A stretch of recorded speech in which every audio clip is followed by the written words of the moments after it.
사랑하는 소망가족 여러분, 주의로 3일이 됐습니다. 또 하나님께서 인도해 주신 걸 기억하며 말씀과 기도와 또 하나님 나라 공동체로 함께 나가도록 하겠습니다. 먼저 우리 함께 기도하고 수요 3일 성경 공부 함께 하도록 하겠습니다. 살아계신 하나님을 찬양합니다. 저희를 늘 성실하게 인도하신 하나님, 어떤 상황에서도 그 위에 계시고 주관하신 하나님, 그 하나님을 저희가 바라보고 또 하나님의 말씀을 통해서 하나님의 뜻을 온전히 깨닫고 또 기도를 통해 우리가 바르게 나아가는 삶을 오늘도 이 시간 갖기를 원합니다. 성령께서 함께하여 주시옵소서. 온전히 의지하오며 믿사오며 살아계신 예수 그리스도의 이름으로 간절히 기도드리옵나이다. 아멘. 네, 오늘 고린도서 강독 8번째 성경이 말하는 결혼관, 가정관에 대해서 함께 나누도록 하겠습니다. 너무나 중요한 우리의 주제가 되겠습니다. 이 말씀을 한번 생각하시면서 이제 시작하시는데 저희가 특별히 지금 사순절 기간을 지내고 있습니다. 사순절은 십자가를 깊게 묵상하는 기간입니다. 그래서 오늘 새벽에도 그 십자가를 함께 나누는데 우리 한번 돌아볼 수 있기를 원합니다. 계속해서 요한복음 통해서 저희들이 주일에는 예수님께서 발을 씻어 주시는 장면을 함께 나눴습니다. 지난 3일 동안 저도 한번 묵상을 계속했습니다. 저에게 있어서 발을 씻어 준다는 의미는 무엇일까? 주님의 은혜를 먼저 깨닫는 것이 제일 중요하고요. 그리고 그 주님의 은혜를 이제 함께 나눌 때 여러 가지가 있는 것 같습니다. 발을 씻는다는 것은 가장 낮게도 되고 또 가장 더러운 것을 씻는다는 의미도 되고 겸손하다는 의미도 있고 그리고 관계가 언약 관계가 된다는 의미 그렇게 귀한 주님의 뜻을 기억하면서 또 발 씻는다는 의미가 자기의 자존심을 내려놓기도 하고 또 하나님의 뜻을 구하는 그 하나님의 지혜이죠. 예수님이 당시에 스승이 제자의 발을 씻겨줬다는 것은 가장 낮은 종의 모습이니까 이렇게 그 씻음의 의미가 귀하다는 것을 생각하며 우리의 삶의 여러 각도에서 우리가 적용해 볼 수 있기를 원합니다. 오늘 이제 그 아침에 나눈 새아침 기도회의 그 주제는 길이었습니다. 제 오늘 키워드는 길인데 그 길은 바로 십자가의 길입니다. 근데 십자가는 영광의 길이죠. 하나님이 그렇게 십자가 지시는 그 상황을 영광이라 그랬습니다.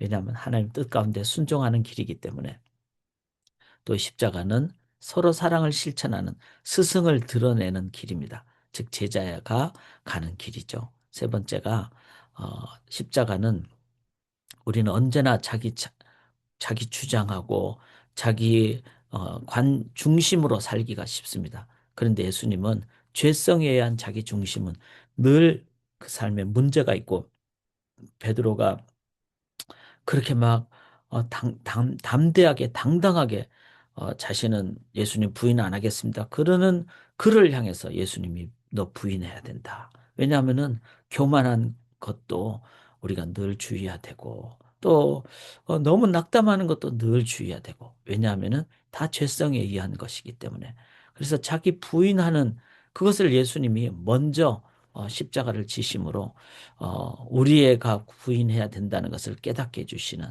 그것을 기억하면서 십자가의 길은 자기 부인의 길이다. 이렇게 십자가의 길에서 한치도 벗어남이 없이 우리가 오늘도 걸어가는 것이 너무 중요하다고 생각을 합니다.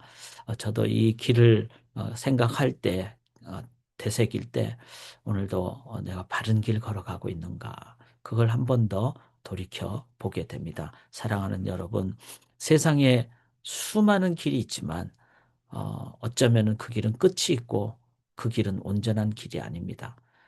그래서 아무리 전쟁을 일으키고 정치가들이 결단을 해도 그것은 올바른 길이 아님을 저희가 역사를 통해서 보게 됩니다.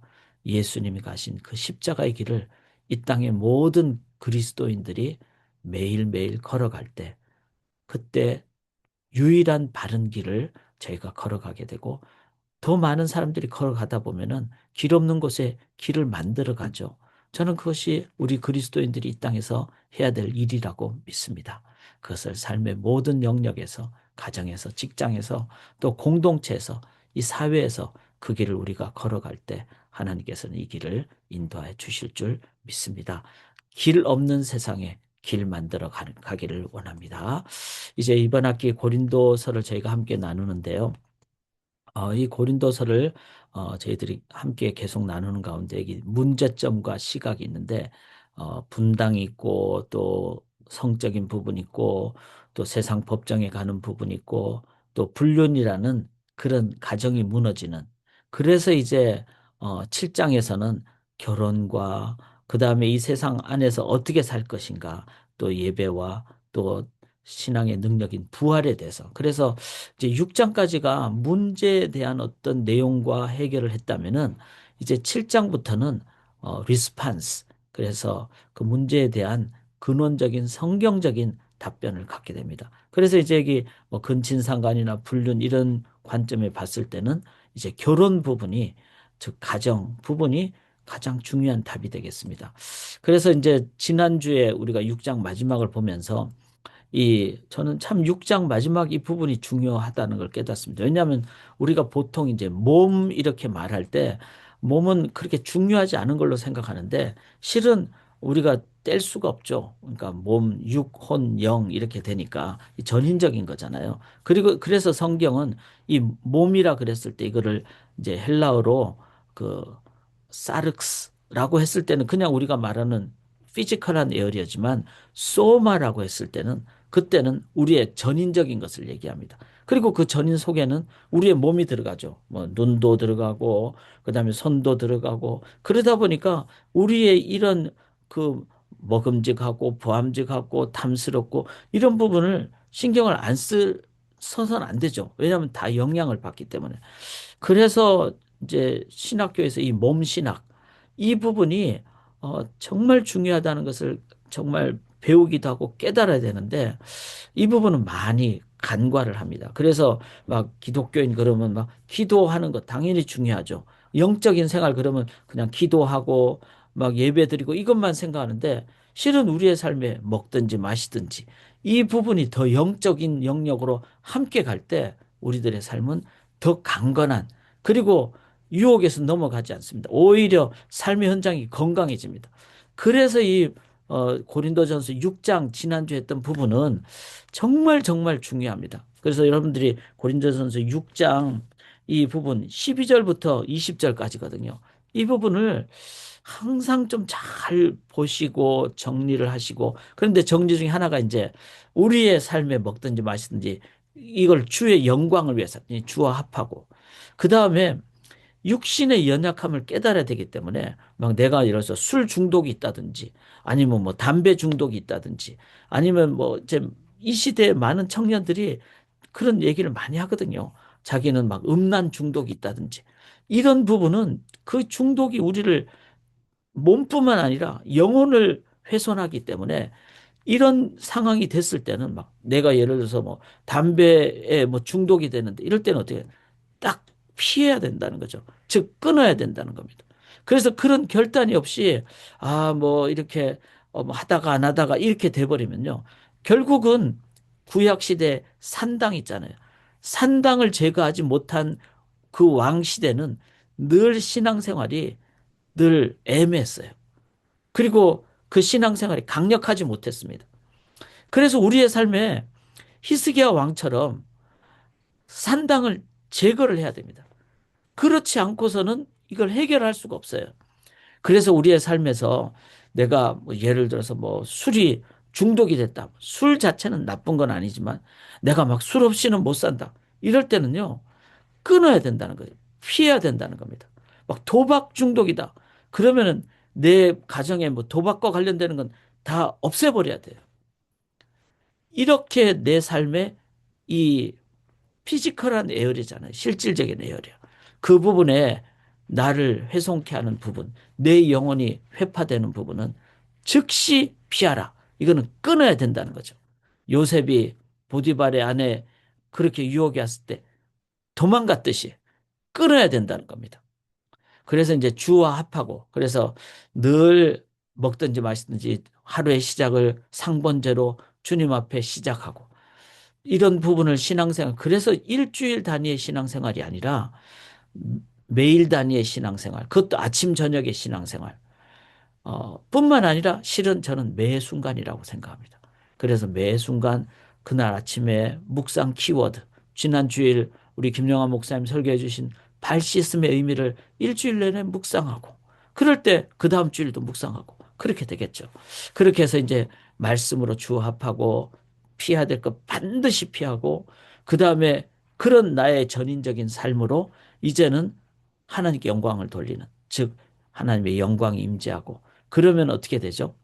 바로 하나님이 내 삶에서 드러난다는 거죠. 야, 저 사람 보니까 얼굴에 빛이 나더라. 광채가 나더라. 이게 신학, 몸 생활이에요. 왜냐하면 우리의 몸으로 우리가 나가잖아요. 사람들한테 뭐 안 보이게 뭐 투명 인간으로 가는 것도 아니고 기도만 하는 것도 아니잖아요. 내가 시장에도 가고 뭐 마켓에서도 가고 그래서 뭐 물건도 사고 이렇게 할 때 환한 그 하나님의 영광이 나눠지는 그게 바로 우리가 내가 성전이 되고 내가 교회가 되는 그리고 미셔널 라이프를 살아간다는 겁니다. 그런 부분에서는 이 고린도전서 6장 12절부터 20절까지의 몸신학은 너무나 너무나 중요하다는 것. 그래서 혹시 지난주 유튜브 한번 들어보셔도 좋겠고요. 그렇게 나아갈 수 있기를 원합니다. 자, 이제 성경적인 대안을 뭐 음란이라든지 뭐 이런 부분에 대해서 이제 성경이 말하는 결혼과 가정에 대해서 저희가 함께 나눌 때 우리가 오늘 또 제가 긴 시간 안 할 수도 있습니다. 중요한 거는요, 말씀이 들어가면은 우리가 그걸 놓고 기도하고 나갈 수 있기를 원합니다. 자, 이런 모든 상황에서 제가 계속 말씀드리고 있죠.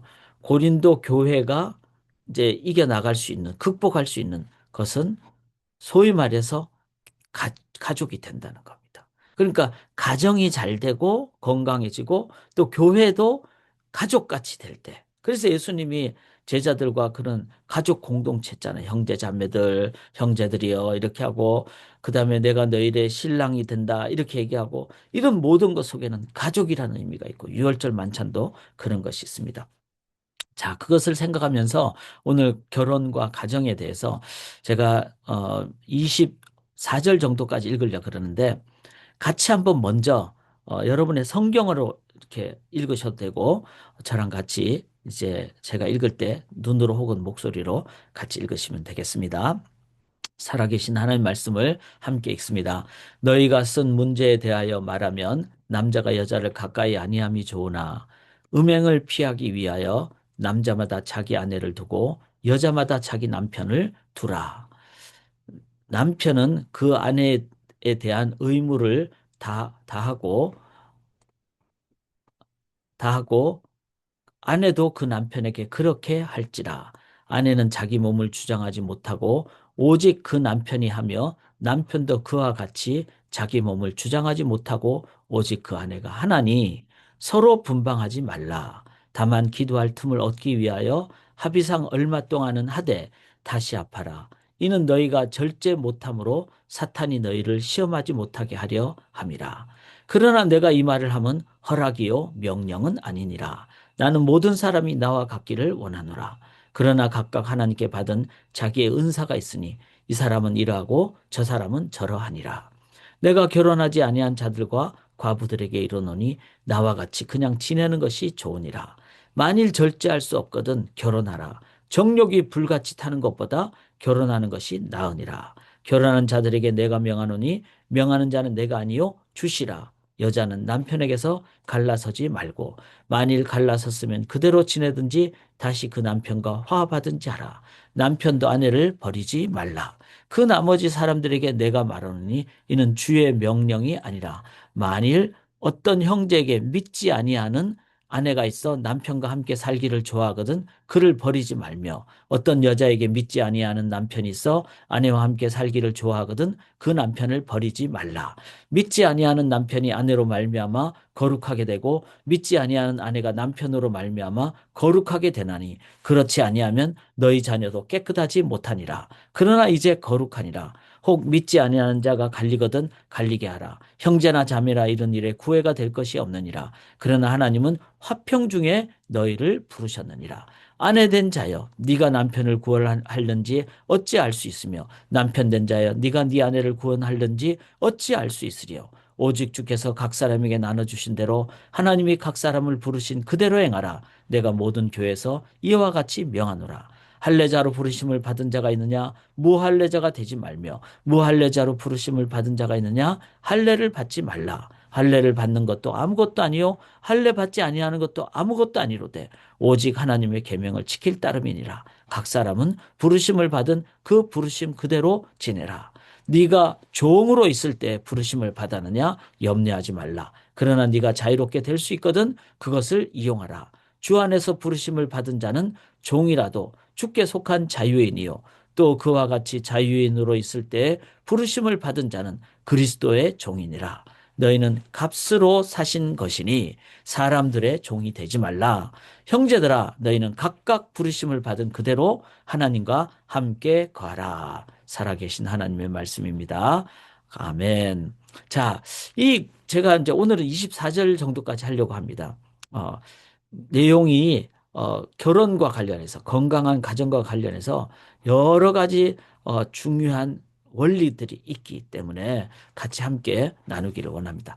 이제 7장 1절을 저희가 읽었는데요. 이렇게 말합니다. 너희가 쓴 문제에 대하여 말하면 남자가 여자를 가까이 아니함이 좋으나 여기서 이 부분을 제가 항상 읽으면서 바울이 한 말인가 아니면은 너희가 쓴 문제라 그랬으니까 너희라는 말은 고린도 교인들이잖아요.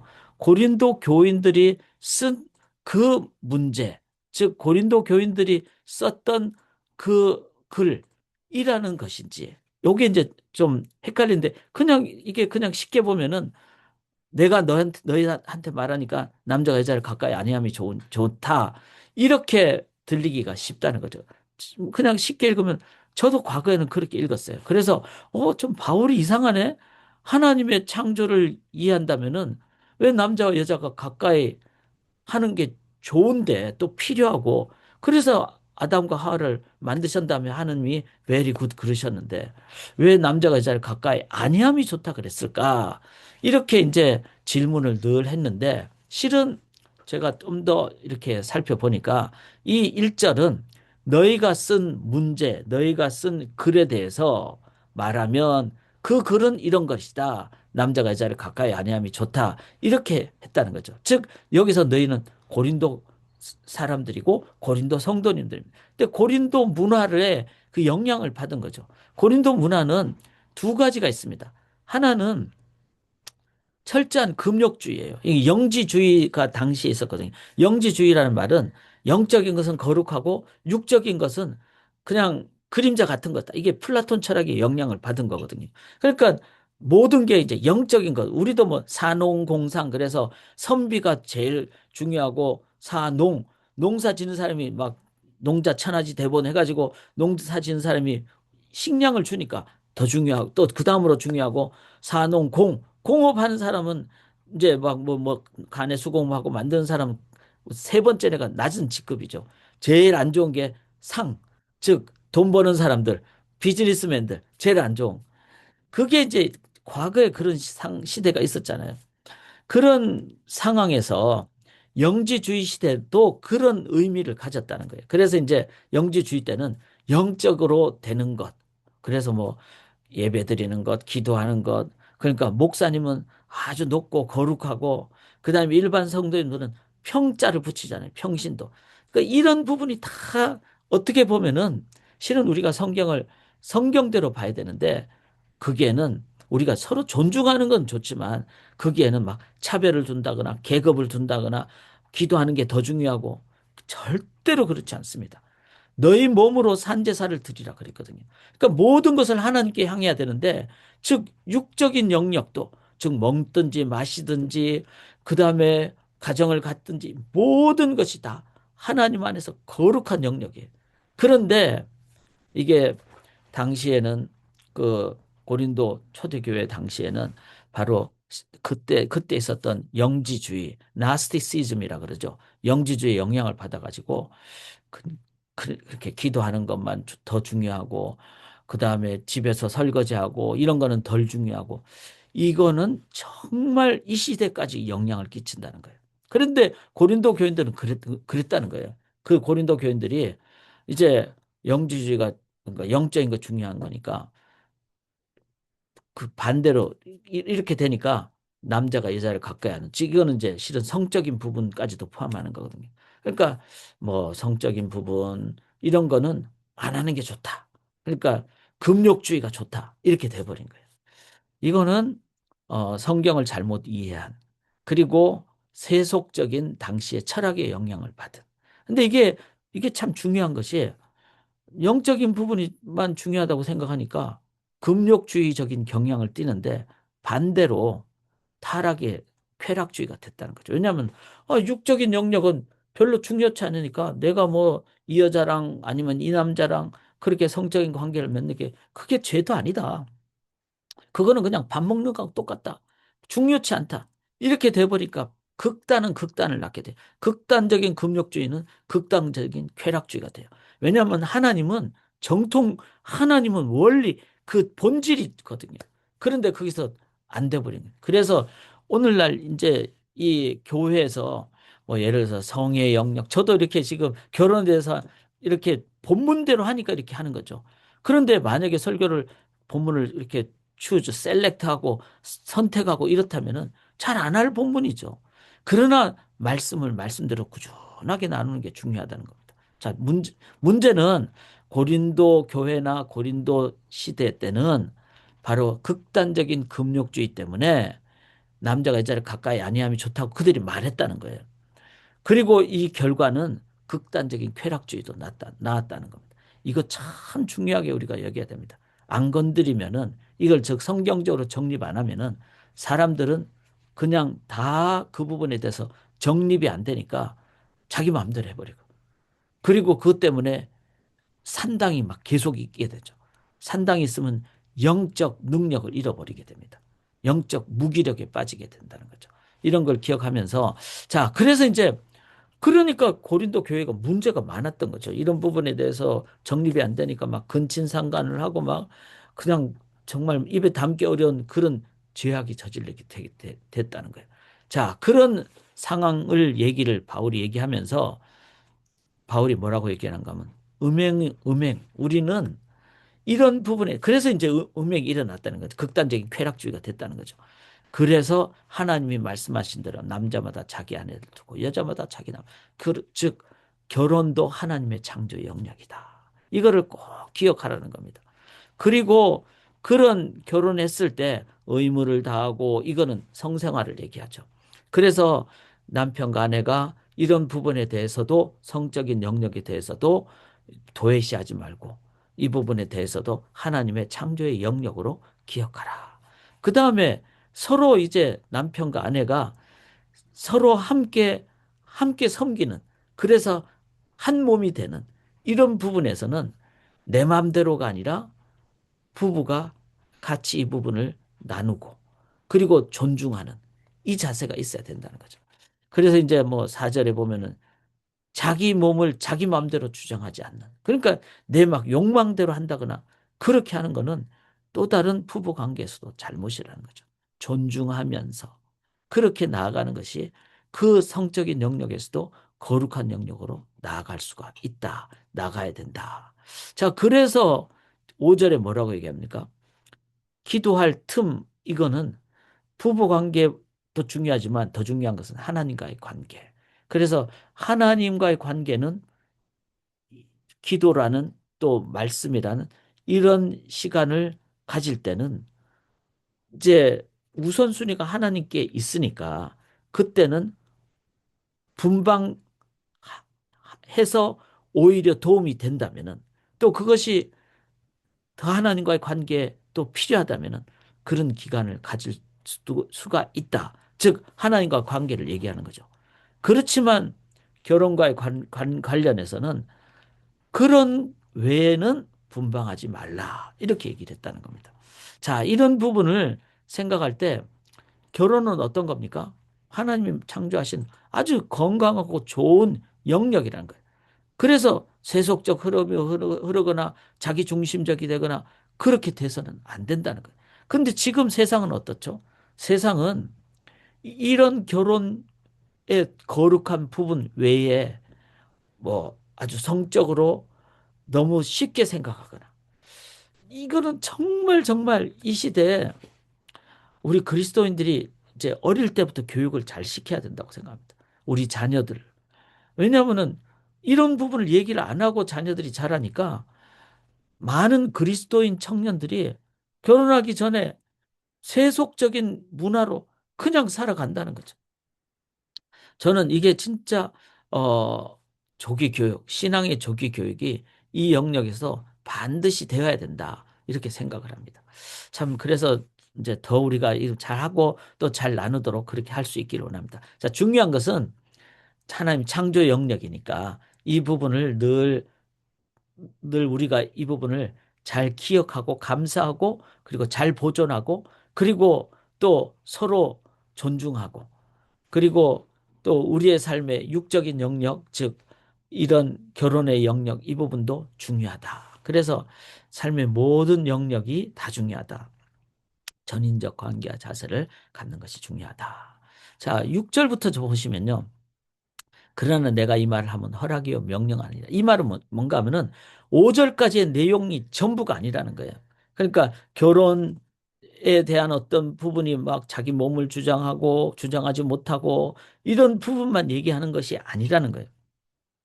즉, 그 외의 영역도 우리가 잘 살펴봐야 된다. 왜냐하면은 여기서 허락이고 명령은 아니라 이 말은 고까지만 했다면 이게 절대적인 것이 되는데 이런 부분을 여러분들이 잘 고려하시고 그 다음에 또 내가 얘기하는 것도 각자 상황 따라 다르기 때문에 이런 부분은 사람마다 다르니까 그런 관점에서 이 부분은 고려를 하십시오. 잘 보십시오. 이런 의미입니다. 자, 7절에 보면 그런 얘기가 모든 사람이 나와 같기를 원하는. 자, 사도 바울은 지금 상황에서는 독신의 상황인 걸로 보입니다. 여행을 할 때든지 선교 여행을 할 때든지 이런 모든 말씀을 봤을 때.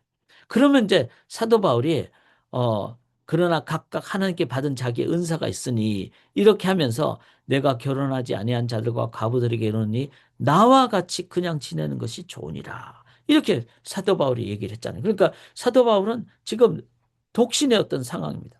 그러면은 이제 질문 중에 하나가 사도 바울이 그러면은 그 전에 결혼을 했었을까? 아니면 처음부터 독신이었을까? 이거는 양쪽 다 주장이 있습니다. 성경이나 뭐 이제 사도 바울의 어떤 역사를 봤을 때 중요한 거는 그러니까 이렇든 저렇든 그래서 허락이라고 표현한 거예요. 그러니까 이렇게 허락할 수도 있고 저렇게 허락할 수도 있다는 거예요. 사람마다 다르다는 거예요. 그런 면에서 이제 사도 바울은 지금 결혼 상황은 아니잖아요. 지금은 그냥 지내는 것이 좋은 일 이랬으니까. 자, 그냥 지내는 것이 좋다는 것도 자기는 그게 좋다는 거예요. 왜냐면 여기 보면 7절에 절제할 수 없거든 결혼하라 그런데 자, 이 부분은 사도 바울의 경우는 육체적인 정욕이 자기에게 걸림돌이 되지 않았다는 거예요. 그래서 이제 그 우리의 삶에서 남녀 관계 이런 부분이 절대적인 것이 아니고 사도 바울에게 있어서는 문제가 되지 않고 지금 독신의 상황에서 어렵지 않으니까 오히려 영혼 구원하고 하나님 나라 건설하는데 훨씬 더 자기는 초점이 가 있고 그걸 위해서는 혼자 있는 것이 좋기 때문에 왜냐하면 그게 초점 맞출 수가 있으니까 그리고 자기는 절제할 수 있는 그런 상황이니까 자 그런데 절제할 수 없는 사람들이 있을 수 있잖아요. 그런 경우는 또 그 부분은 결혼하라. 그래서 사도 바울이 이런 옵션을 우리가 각자 생각. 그래서 소명과 상황을 고려하는 것이 철저하게 중요합니다. 모든 것을 내 입장에서 막 당신 이렇게 해야 돼. 이렇게 살아야 돼. 절대적이. 왜냐하면 여러 가지 다양한 경우가 있기 때문에.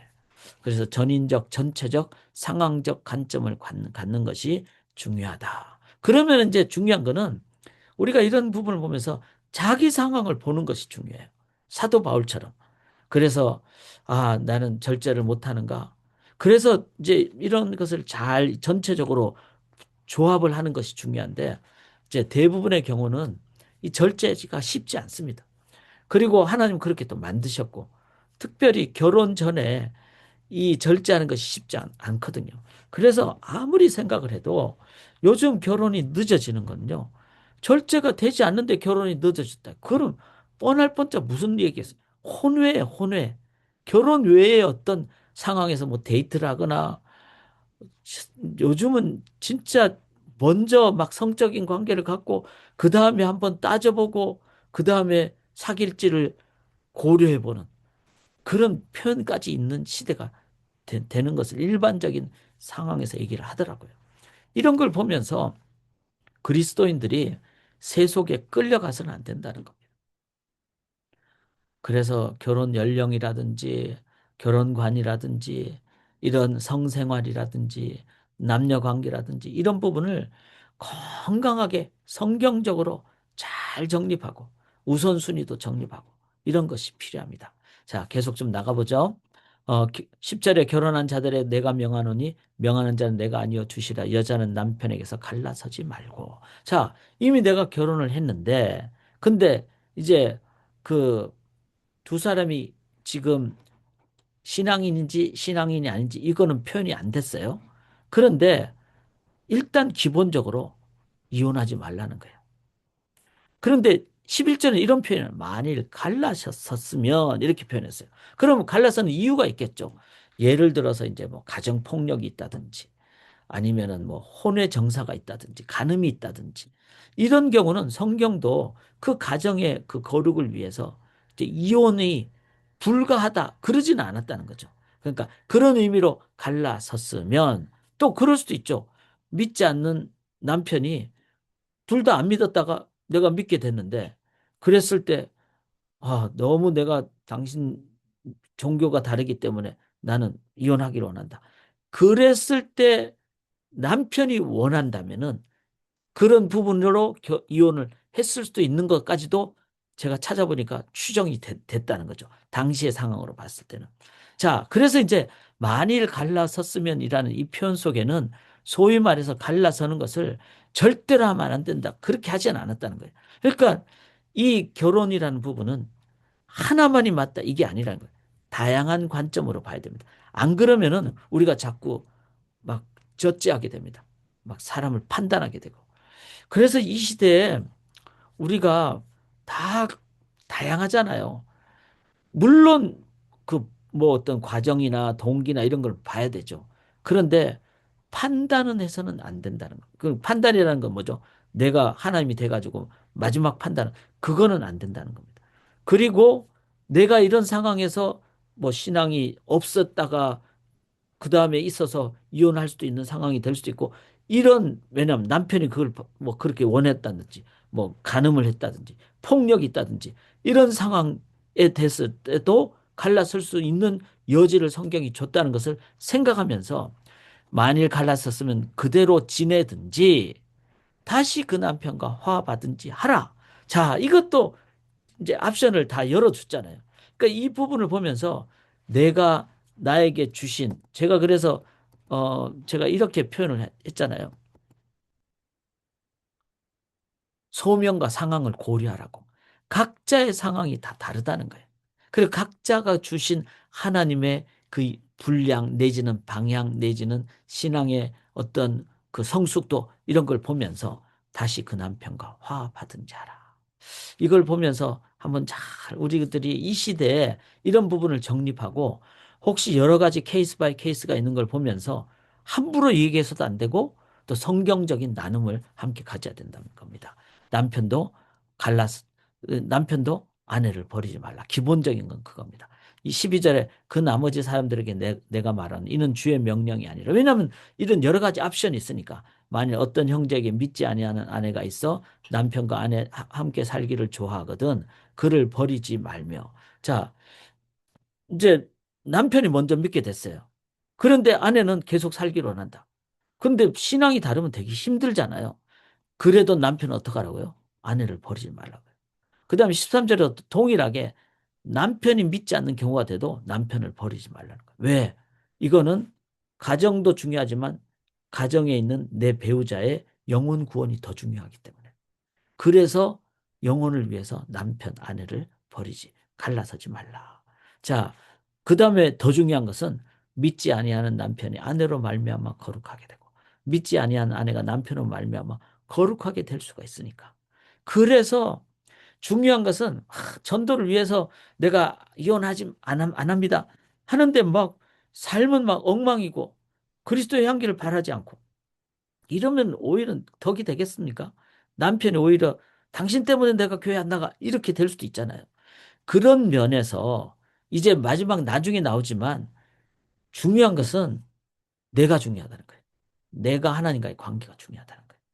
자, 그것을 생각하시되 여기서 남편 아내가 이제 거룩하게 되면 어떻게 돼? 자녀가 이제 거룩하게 되게 된다는 거예요. 즉 이 말은 자녀도 복음을 받게 되고 아, 우리 아버지 엄마가 신앙이 달랐다가 힘드는데 또 우리 아빠를 통해서 엄마를 통해서 엄마가 또 예수를 믿게 되고 아, 나도 이렇게 믿어야 되겠구나. 이렇게 되는 가정의 자녀까지도 복음 전도가 되는 이런 부분. 그래서 구원받는 기회가 제공된다는 걸 생각할 때 우리들은 뭐죠? 미셔널 라이프를 가정 속에서부터 살 수가 있다는 겁니다. 자, 이거 되게 중요하고 또 실질적으로 우리 자녀들이 이제 아빠 엄마가 다 예수님을 믿어요.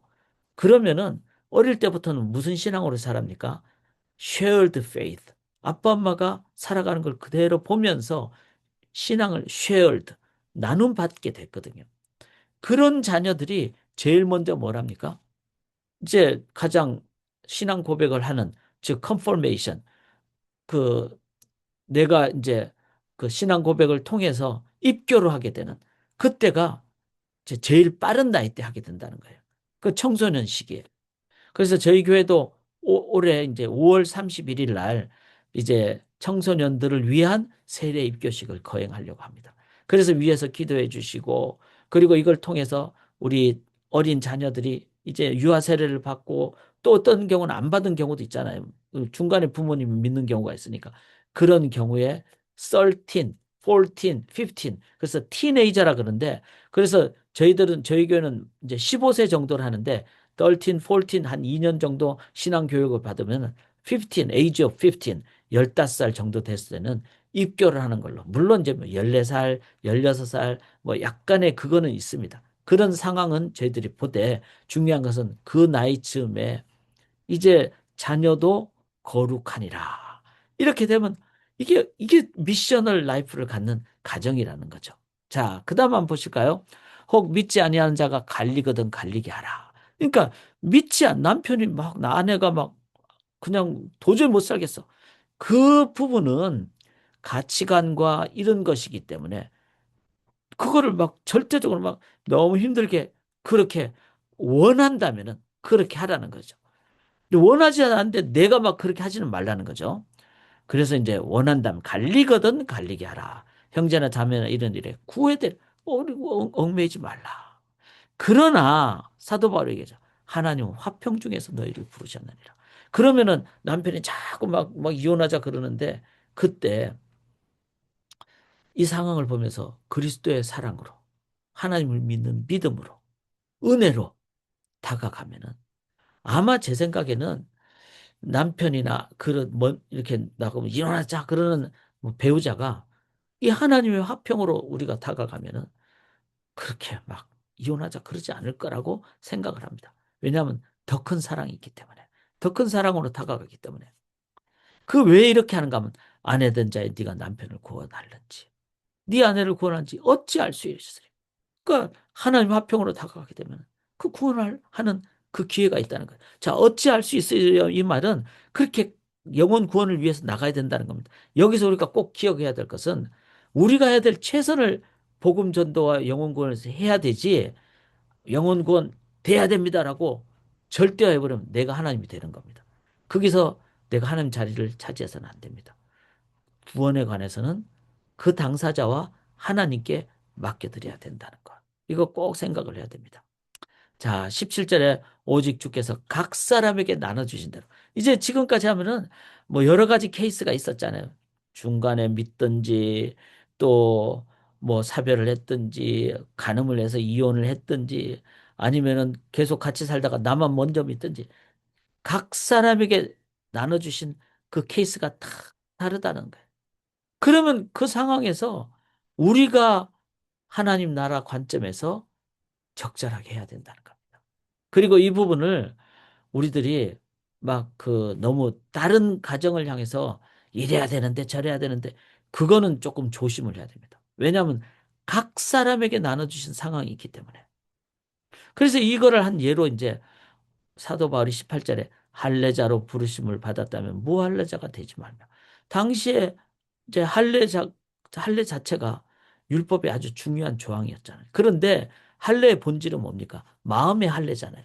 내가 하나님께 내가 자기 자신을 부인하고 오늘 새벽에 나눈 것처럼 자기 자신을 부인한 그 할례, 마음의 할례를 행하는 게 중요한데 자꾸 외적인 율법 조항으로 하지 말라는 겁니다.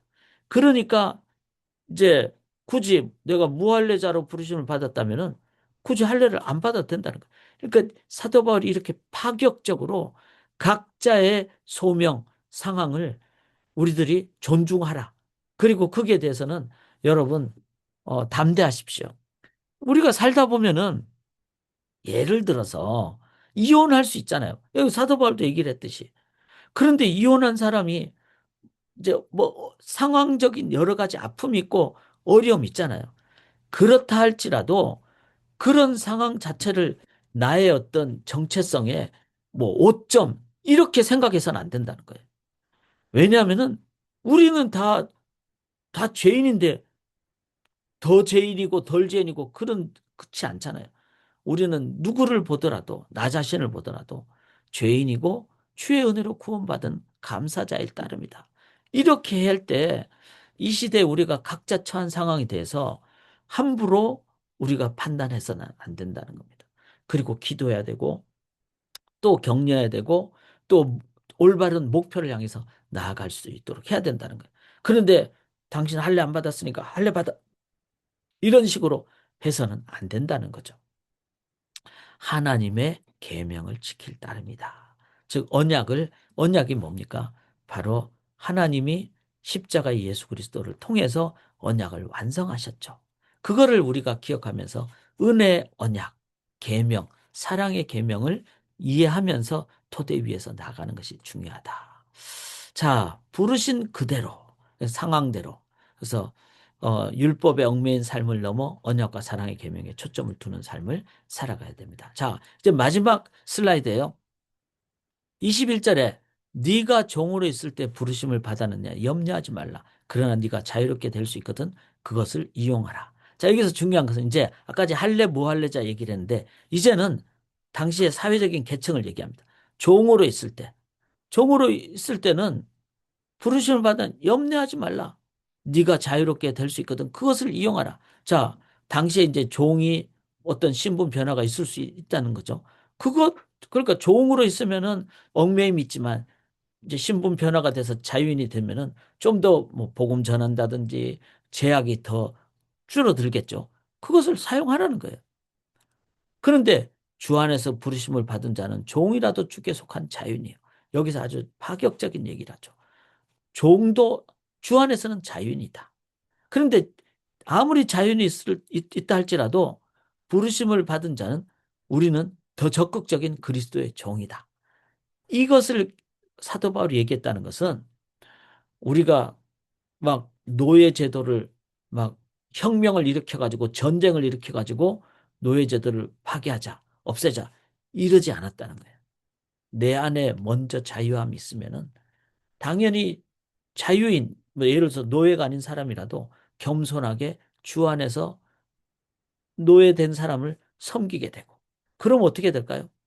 자연히 서로 존중하게 되고, 주 안에서 공동체가 되고, 하나가 되고, 이렇게 되면 자연스럽게 혁명을 통해서 막 피를 흘리면서 그 제도가 바뀌는 것이 아니라 나중에는 한 세대나 두 세대 지나면 자연스럽게 이제 종과 이게 없어지는 거예요. 말씀으로 복음으로 받으면은 우리는 주 안에서 다 은혜로 구원받은 자이기 때문에 서로 섬겨야 되고 그다음에 일용할 양식으로 감사하니까 내가 돈으로 막 사람을 부리려고 하지도 않고, 내가 돈이 더 많다고 그거는 내 돈이 아니라 청직이고, 이게 그리스도인들이 갖는 개혁적인 자세라는 거예요. 자, 사도 바울이 이 얘기를 왜 할까요? 이게 복음이잖아요. 그러니까 결혼이라는 어떤 상황 속에서 결혼이라는 그, 그 선교적인 영역을 복음으로 나아가라는 겁니다.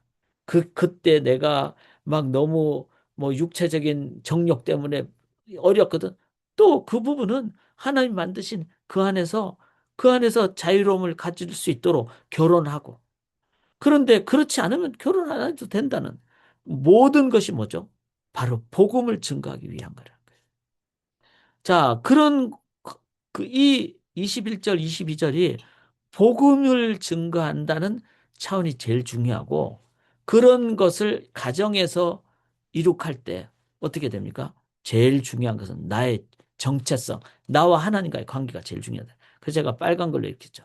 너희는 값으로 사신 것이니.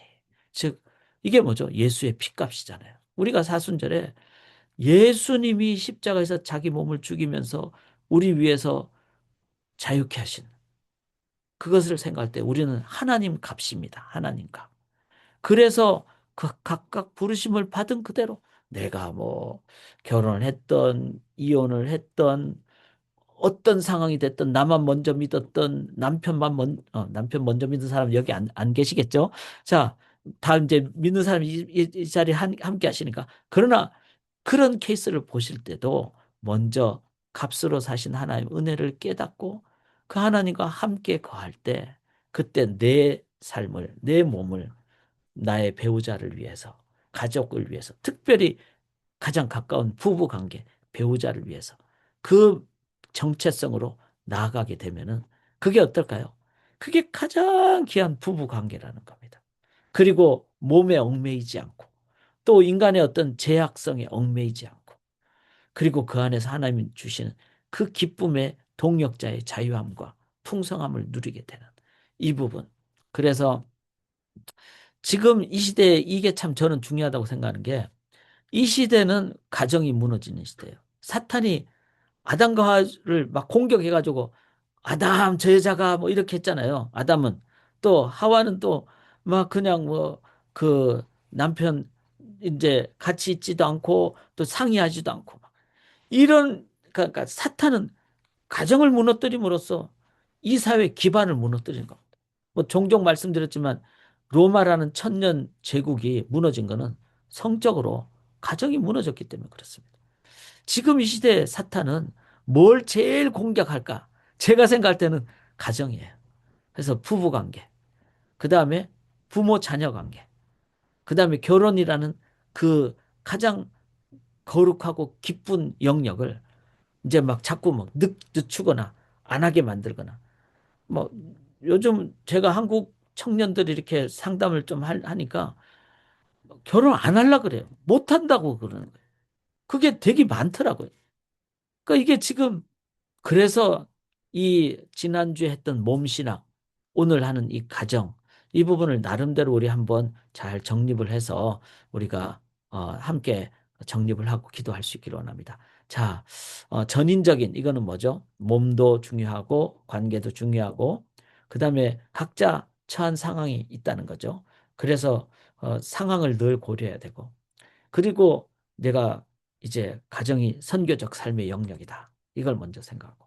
그 다음에 그 예수님이 이제 사랑으로 우리를 사랑하셨으니까 율법주의에 빠지지 말고 그래서 사랑으로 나가야 되고 그게 바로 은혜가 우리의 출발, 기초임을 잊지 말고 이렇게 나아가는. 그래서 여러분 막 나는 이제 거룩하게만 살아 이래가지고 독신으로만 산다. 그게 다가 아니라는 겁니다. 그리고 각자 상황도 중요하고 내 배우자, 내 자녀를 위해서 선교적 삶을 살고 주님의 사랑과 은혜에 출발해서 나아갈 때 건강한 결혼과 가정이 이룩되면은 그거를 자녀들이 보면 어떨까요? 결혼을 이제 좋은 것이구나. 결혼해야 되겠다. 물론 쉬운 거는 아니죠. 그렇지만 우리가 정말 가정을 하나님과의 관계를 통해서 참 기쁘게 만들어 가면은 그게 바로 우리 자녀들이 이제 보고 또 그렇게 따라가지 않겠습니까? 자, 이 부분을 놓고 우리가 기도하고 노력을 많이 할 때 5년 후, 10년 후 이 사회가 제가 소원하기는 결혼 연령이 너무 늦어지는 건 전 진짜 참 문제라고 생각하거든요. 결혼 안 하려고 하는 것도 문제고. 그래서 이 사회가 이제 5년 후, 10년 후가 되면은 정말 건강한 가정을 이제 더 일찍이 아니에요. 정상적인 나이대. 뭐 유대인들은 13살이 성인이 되고 18살 정도부터 결혼을 하거든요. 그럼 훨씬 더 건강해져요. 근데 이제 미국 사회를 고려할 때는 뭐 22살 정도 되면 대학을 졸업하니까 24살 정도 되면은 대학원도 졸업하면은 제가 생각할 때는 미리미리 이걸 잘 준비하고 교육하고 이러면은 24살 정도부터는 결혼하면 좋아요. 그러면은 자녀 낳는 거나 그다음 전체 사회생활이나 다 고려할 때 건강한 교회도 되고 건강한 사회도 되리라고 생각합니다. 그거를 앞으로 평균 결혼 연령이 10년 후에는 20대 중반이 될 수 있도록 그렇게 한번 우리 비전을 갖고 나아갈 수 있기를 원합니다. 제가 늘 하는 거죠. 지난번 했듯이 이게 성이 섹스죠. 그런 의미인데 그것은 하나님 안에서 이제 성취감, 성취하는 그런 거고 그것이 울타리가 된다. 가정 안에서 이렇게 하게 되는. 그래서 보호가 되죠. 그다음에 이제 레스트 네임이니까 자손 자손이 이제 증대되는 그 기능도 중요하고 그리고 제대로 됐을 때 거룩함의 영역입니다. 그러면 가정은 건강한 가정이 된다는 것 그렇게 생각하시고 저희가 이제 다음 주에 이제 이 부분을 좀 더 나누고 사회생활까지 나누면서 그렇게 나아가도록 하겠습니다. 우리 백승리 목사님께서 정주희 예비 사모님과 함께 이번 주 토요일 날 결혼하시게 됩니다. 위에서 기도를 해주시기를 부탁을 드립니다. 제가 기도하고 한 10분 정도 춤을 켜놓을 테니까 꼭 우리 백 목사님 결혼을 위해서 기도해 주시고 우리 가정 위해서 함께 10분 정도 기도하도록 하겠습니다. 살아계신 하나님, 하나님께서 아담과 하와를 결혼하게 하시고 가장 좋았다는 그 하나님의 기쁨이 우리 가정에 또 우리 영적인 가정에 그리고 우리 자녀들에게 또 우리 자녀들의 미래 가정에 이룩되게 도와 주시옵소서. 주의 은혜로 시작하기를 원합니다. 주의 은혜로 배우자에게 다가가기를 원합니다. 주님, 각 가정에 주님의 사랑과 영광이 충만하게 임재하여 주시고 백승리 목사님, 정주희 예비 사모님 이번 주 토요일 결혼 예배 위에 주님의 영광과 사랑으로 충만하게 임재하여 주시옵소서 믿사오며 예수님 이름으로 기도드리옵나이다. 아멘.